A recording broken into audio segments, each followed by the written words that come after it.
Halo, Assalamualaikum. Perkenalkan, saya Mahendra dari tim Sister akan menjelaskan bagaimana alur dosen melaporkan LKD per semesternya. Jadi, dosen silakan menggunakan akun dosennya di Sister perguruan tinggi masing-masing untuk mengisi portofolio dan melaporkan LKD tiap semesternya. Jika dosen yang bersangkutan belum memiliki akun, silakan klik daftar di sini, lalu isikan NIDN dan juga email aktifnya. Jika NIDN-nya belum terdata atau belum dibuat akunnya, maka email akan menerima link aktivasi untuk mengaktifkan akun dari dosen yang bersangkutan. Selanjutnya, masuk ke username, masukkan username dan juga passwordnya jika sudah memiliki akun. Intinya dari pelaporan LKD ini adalah pengisian portofolio, sedangkan untuk pelaporan LKD itu bersifat otomatis. Jadi, yang perlu dilakukan tiap semester dan tiap waktu adalah melengkapi di bagian pelaksana pendidikan, penelitian, pengabdian, dan juga penunjang, serta di bagian kualifikasi, terutama bagian diklat. Langsung saja, ketika dosen ingin melaporkan LKD-nya, masuk ke menu layanan BKD dan submenu rekap kegiatan. Di PO 2010, dosen-dosen diminta untuk mengisikan laporan semester sekarang dan rencana semester depan. Namun, untuk PO 2021 ini, PO BKD, yang harus diisikan hanya laporan semester ini. Untuk rencana bagaimana? Rencana yang akan dibuat itu adalah rencana semester itu juga, jadi bukan rencana semester depan. Dan yang mengisikan rencana itu bukan dosen, tetapi berdasarkan laporan dari Bapak Ibu dosen sekalian yang mengisi LKD.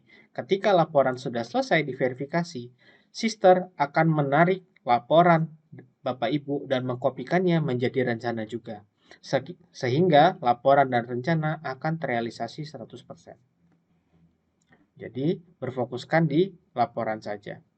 Ketika pertama kali Bapak Ibu mengakses laporan, maka Sister akan langsung otomatis menarik atau mengautoklaimkan semua kegiatan Bapak Ibu dosen, mulai dari pelaksana pendidikan, penelitian, pengabdian, dan penunjang, serta mengecek per 3 tahun jika dosen sudah memiliki jabatan fungsional mulai dari asisten ahli sampai guru besar atau profesor.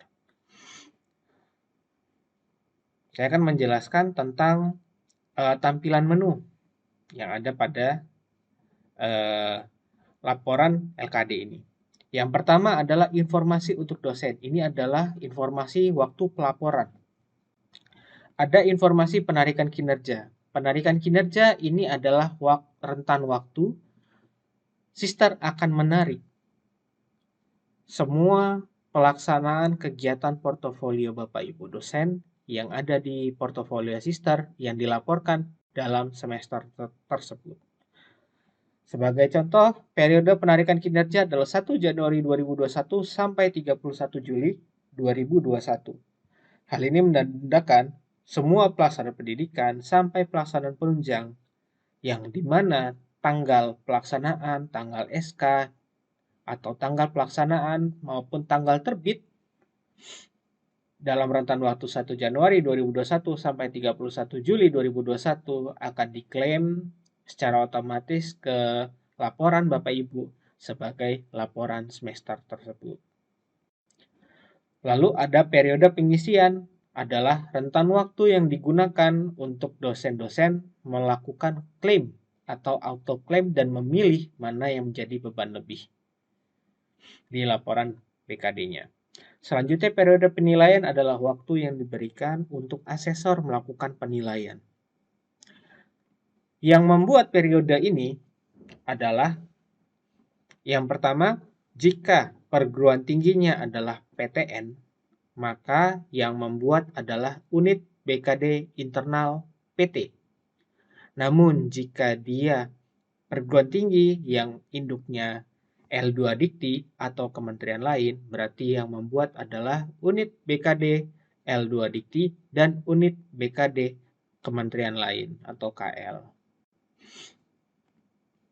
Setelah ke bagian info untuk dosen, selanjutnya saya akan menjelaskan di bagian bawah ini adalah tabulasi kegiatan.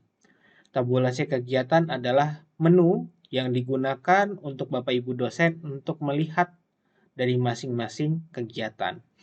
Sebagai contoh, jika berwarna biru di bagian pelaksanaan pendidikan, maka yang muncul adalah data-data di bagian pelaksanaan pendidikan. Jika pelaksanaan penelitian, berarti yang muncul adalah pelaksanaan penelitian. Terus sampai di bagian simpulan. Selanjutnya di sini ada nama menu atau data diambil dari menu. Ini adalah menu dari asal data sehingga memudahkan Bapak Ibu dosen ketika ada data yang belum dimasukkan ke dalam LKD, Bapak Ibu bisa berpindah ke dalam menu tersebut. Sebagai contoh, Bapak Ibu tinggal klik kualifikasi diklat, maka otomatis dia akan masuk ke dalam halaman diklat atau submenu diklat. Lanjut, di bagian selanjutnya ini ada tombol tarik kinerja dari portofolio. Di masing-masing sub rubrik atau sub kegiatan, di bagian masing-masing pelaksanaan kegiatan kinerja BKD, itu ada tombol tarik kinerja dari portofolio. Gunanya untuk apa? Karena ini bersifat autoclaim. Ketika pertama kali diakses oleh dosen, jika ada kegiatan yang belum diinputkan, silakan inputkan melalui portofolionya. Dan bagaimana jika kegiatan tersebut ingin diklaim atau dimasukkan? Silakan gunakan tombol tarik kinerja dari portofolio untuk masing-masing kegiatan. Sebagai contoh, mengikuti diklat prajabatan golongan 3. Ini seharusnya ada kegiatannya misalnya. Bapak Ibu silakan masuk data diambil dari menu, kualifikasi atau diklat, lalu tambahkan diklat yang dimaksudkan, misalnya di pelaksanaan pendidikan, pengembangan, sertifikasi dosen, atau di bagian pendidikan, pelatihan jabatan, lalu menambahkan kegiatannya.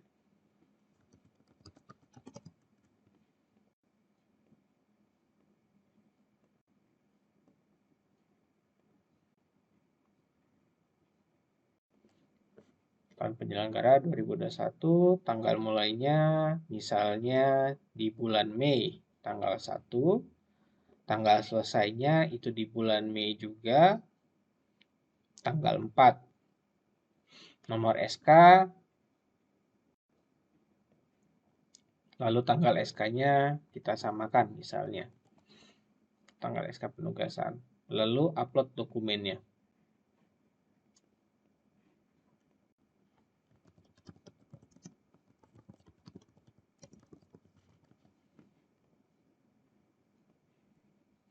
Ketika berhasil disimpan, Bapak Ibu bisa kembali ke layanan BKD di bagian rekap kegiatan di pelaksanaan pendidikan. Bapak Ibu diberi dua cara. Yang pertama adalah dengan klik tombol tarik kinerja dari portofolio. Pada masing-masing sub kegiatan di sini ada masing-masing kotak dan di atasnya ada tombol seperti refresh. Dan jika diarahkan itu ada tarik kinerja dari portofolio. Gunanya untuk apa? Untuk masing-masing kotak tersebut akan melakukan penarikan secara spesifik.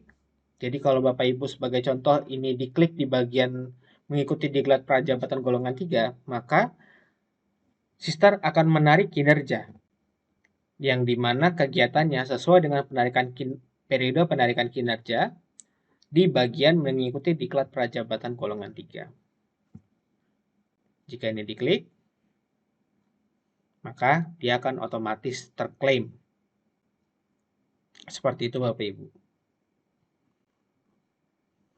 Kemudian, jika yang diisikan ada banyak atau Bapak Ibu kebingungan mau diklaim yang mana, di sini kita menyediakan juga tarik kinerja dari portofolio ada di pojok kanan atas di bagian header.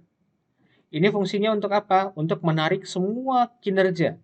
Jadi kalau yang tadi yang saya jelaskan barusan adalah untuk spesifik di kegiatan tersebut, tetapi untuk tarik kinerja dari portofolio yang ada di paling atas, itu untuk menarik semua kegiatan, mulai dari proses pendidikan, penelitian, pengabdian, penunjang, sampai kewajiban khusus yang dimana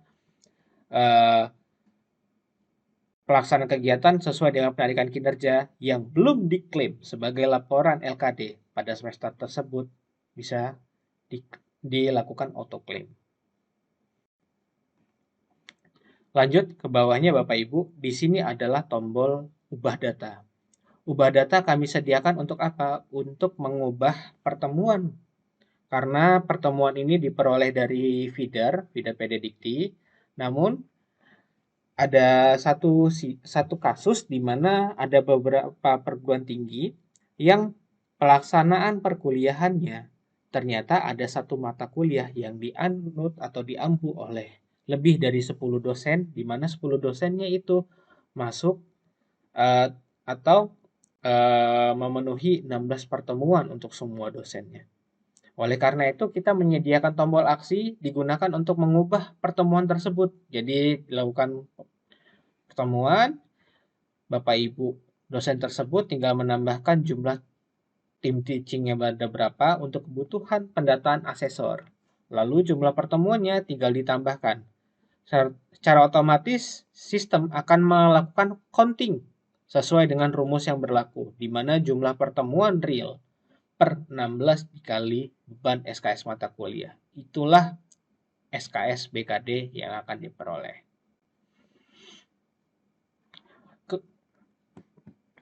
Kemudian ada bagian status di mana semua yang pertama kali diklaim akan statusnya menjadi selesai. Hal ini menandakan apa? Bahwa kegiatan tersebut selesai dilakukan. Bapak Ibu, dosen itu bisa melakukan pengubahan datanya. Dengan cara apa? Dengan cara klik tombol selesai tersebut, lalu ubah statusnya. Berlanjut, gagal, dan juga beban lebih. Ini digunakan untuk klaim beban lebih ataupun mengubah status selesai menjadi berlanjut. Atau bagi kegiatan yang gagal bisa diubah menjadi beban gagal. Jika Bapak Ibu memilih status selesai atau berlanjut, maka kegiatan tersebut masuk sebagai SKS BKD utama. Jika Bapak Ibu memilih statusnya menjadi beban lebih, maka kegiatan tersebut akan masuk SKS lebih. Jika Bapak Ibu memilih statusnya adalah gagal, maka kegiatan tersebut dianggap nol atau tidak memenuhi. Selanjutnya, untuk dokumen, semua dokumen itu diperoleh atau diinputkan melalui portofolio masing-masing kegiatan. Namun ada beberapa kegiatan yang harus diinputkan dokumennya di layanan BKD. Itu apa saja? Yang pertama adalah pengajaran, pembimbingan, pengujian, aktivitas kemahasiswaan, dan data tugas belajar. Di mana keempat kegiatan tersebut yaitu pengajaran, pembimbingan, pengujian, dan aktivitas kemahasiswaan sumber datanya dari feeder yang tidak memerlukan dokumen. Tetapi untuk kebutuhan asesmen itu diperlukan dokumennya. Bagaimana cara menginputkannya? Ketika Bapak Ibu pertama kali mengakses yang sumber datanya dari feeder PDDikti, maka akan muncul seperti ini. Belum ada bukti ajar atau belum ada dokumen, terutama di bagian pelaksanaan pendidikan. Jadi Bapak Ibu tinggal klik saja salah satu kegiatan tersebut. Misalnya saya ingin menambahkan bukti ajar user experience. Lalu tinggal klik bukti ajarnya. Lalu di bagian bawah ada upload dokumen. Dan ini bersifat multiple, Bapak Ibu bisa memilih filenya. Contoh, saya mengisikan jurnal perkuliahan.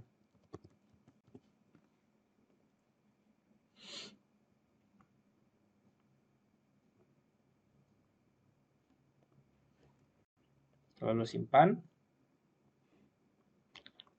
Lalu karena ini bersifat multi dokumen, jadi Bapak Ibu bisa menambahkan dokumen lain.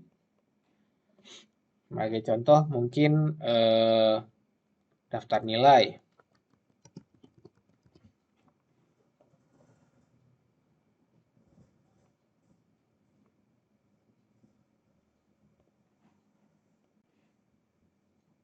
Seperti itu Bapak Ibu. Dan ini bersifat multi dokumen. Jika sudah semua diinputkan, Bapak Ibu tinggal kembali saja, maka statusnya jika sudah memiliki bukti ajar atau dokumen, maka akan tercentang berwarna biru seperti ini.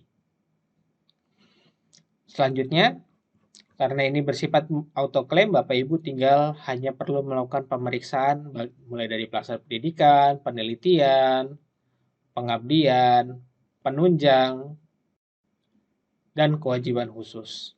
Mana kegiatan yang sudah diinputkan. Sekarang masuk ke kewajiban khusus. Di mana kalau letaknya? Letaknya kewajiban khusus fungsional itu ada di antara sub menu pelaksanaan penunjang dan juga simpulan. Di mana kewajiban khusus mulai untuk PO 2021 untuk semua jabatan fungsional. Di mana ketentuannya adalah berdasarkan TMT atau terhitung mulai tanggal fungsional terakhir. Sebagai contoh di sini adalah dia merupakan asisten ahli 150, di mana dia terhitung mulai tanggalnya menerima SK fungsional asisten ahli tersebut adalah 1 November 2014. Sehingga sesuai ketentuan PO BKD 2021 itu adalah kumulatif per 3 tahun berdasarkan TMT fungsional terakhir. Oleh karena itu, untuk masa kewajiban khusus per 3 tahun masing-masing dosen akan berbeda. Oleh karena itu, saya menyarankan untuk Bapak Ibu dosen untuk melengkapi portofolionya per 3 tahun ke belakang. Jadi karena sekarang adalah tahun 2021, berarti dari tahun 2018, 19, 20, dan sekarang tahun 2021. Seperti itu.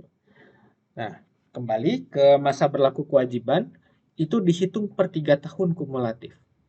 Sebagai contoh di sini adalah 1 November 2014. Berarti 3 tahun kemudian adalah 1 November 2014 sampai 1 November 2017.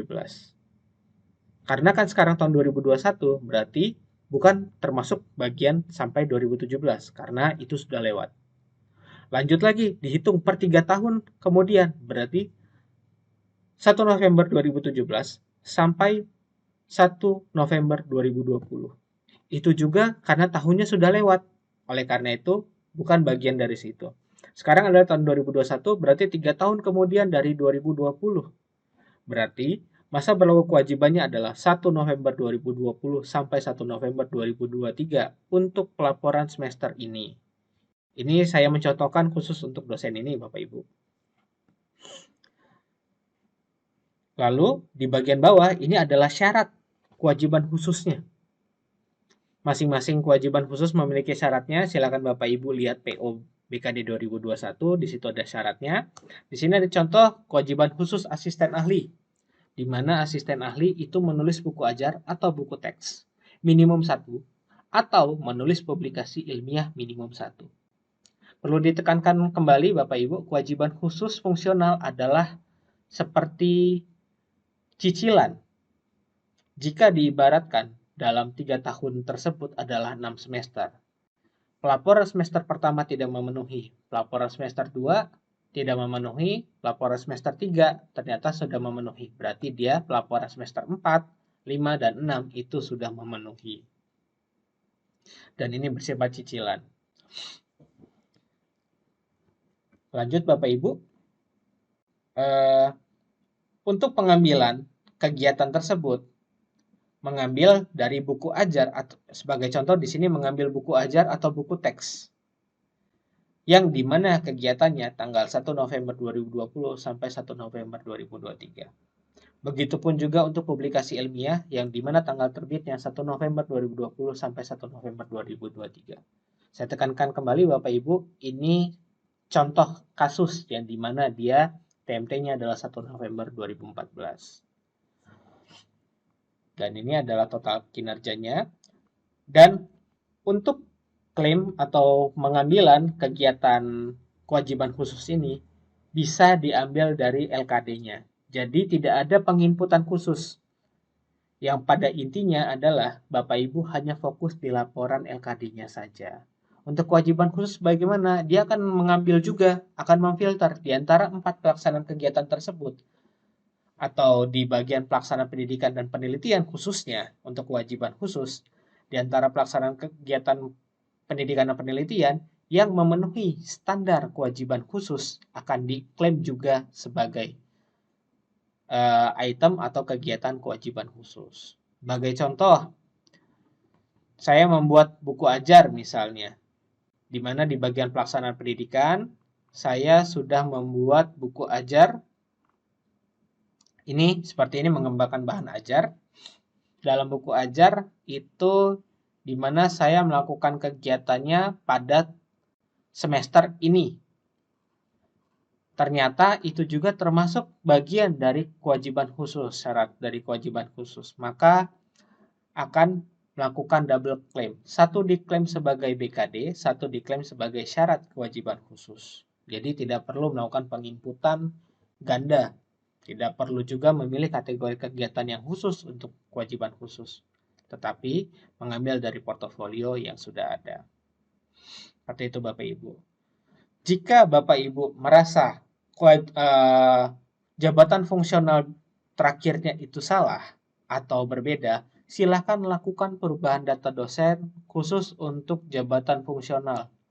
Atau jika TMT tanggalnya itu salah, terutama 1 Januari 1970 yang dianggap oleh kami itu tidak valid, silakan lakukan perubahan data. Perubahan data dosen.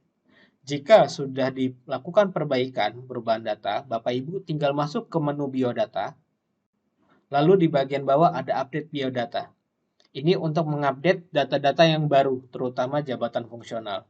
Bapak Ibu tinggal klik update biodata, maka jika ada data yang berubah, terutama jabatan fungsional, maka akan melakukan updating.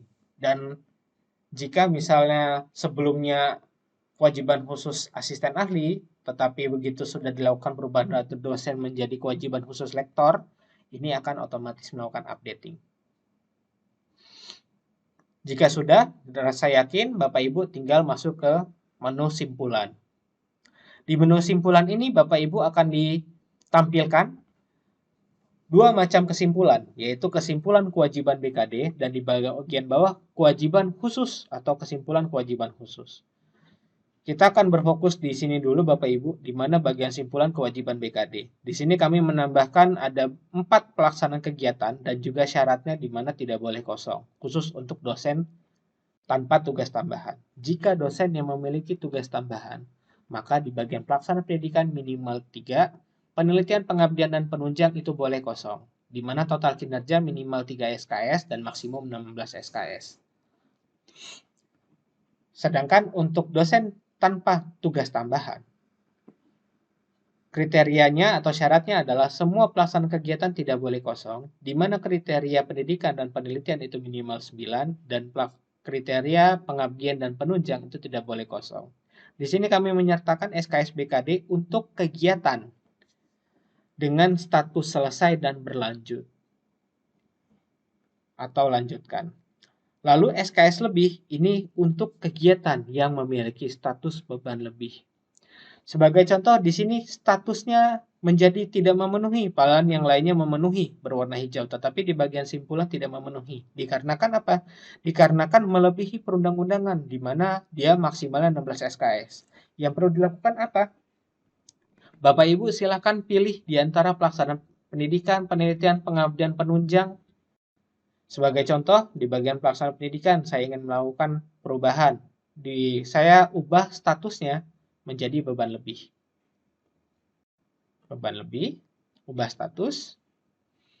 Jika sudah berhasil, Bapak Ibu bisa cek lagi di bagian simpulan. Sudah memenuhi atau belum? Ternyata masih kelebihan 7,25 SKS. Berarti Bapak Ibu mungkin cek di bagian pelaksanaan pendidikan, lalu dirubah statusnya sebagai contoh ini menjadi beban lebih.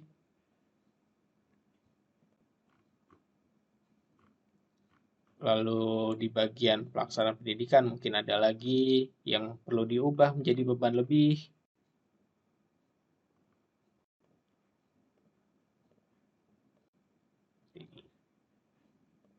Lalu cek di bagian simpulan.